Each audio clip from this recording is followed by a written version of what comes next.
20 reasons to write a book. Number 5. For many, writing is escaping, much like reading is escaping. If you want to escape your everyday boring life, write a book. You'll be so busy running your new business, shipping your books, and refreshing Amazon to see if you have any new 5-star reviews, you'll long for the days when you were bored. Can you do it, and should you do it? Those are the questions you're asking, right? Can you write a book, and should you write a book? The answer to that is yes, yes, and maybe. Writing begins with this counsel. If you want to know what you think, you should speak. If you want to know what others think, you should listen. If you want to know what other people believe, you should read. And if you want to know what you believe, you should write. See, inherent within the writing process, we have this little thing called a backspace key or an eraser. And we can write something, we can scrutinize it, we can delete it, and we can say, that's not quite what I believe. Some of the ladies in the room don't understand that some of us guys, we say things we don't actually believe. And we hear them said from our own mouths to our own ears, and we're like, no, that's not right. But it's a little too late. We've already said it. We can't take it back. If you want to know what you believe, you need to write. And not just short form, but like long form, where you can really scrutinize your ideas and your words. Should you write? Absolutely. Every one of us should be writing. Should you write a book? Yeah, I really think you should. Should you publish the book? Only if your target audience needs a book as opposed to some other form of content. You see, Dave and I are big believers in content creation. We have a bias towards books, and we won't apologize for that. But your target audience might need a movie, or a YouTube video, or a TikTok video, or a short form blog.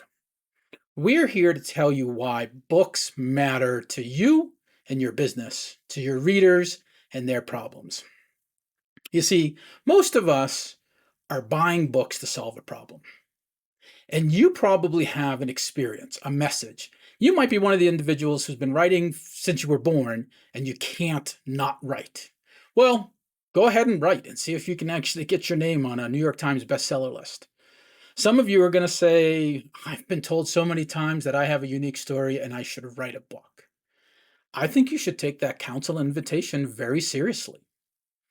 Some of you are saying, I could actually do more good. I could serve more people. I could land more clients. I could speak on more stages if only I had a book. Because you understand that a book is a great $5 business card. Well, we're here today to help encourage you to write your book.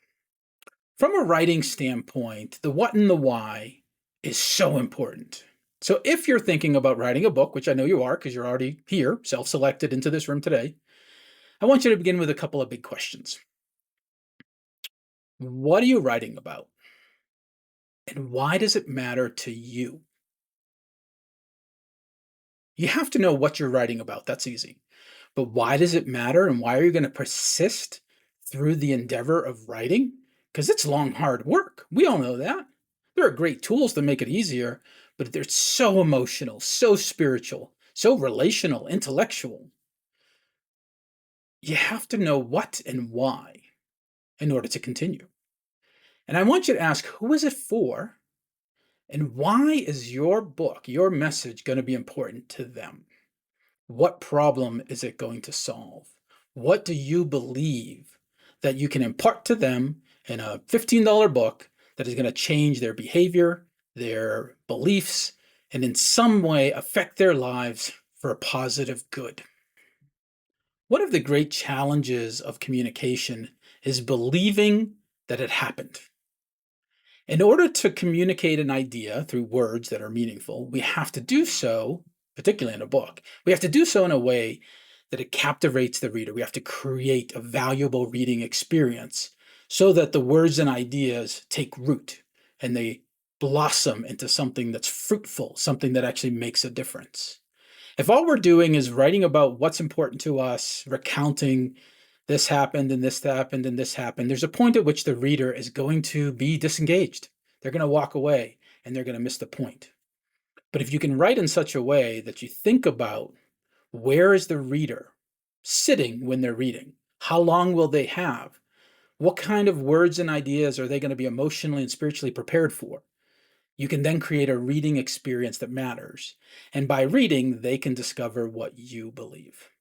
And that might change their life. Thanks for letting me share a little bit about writing and my passion for it with you today.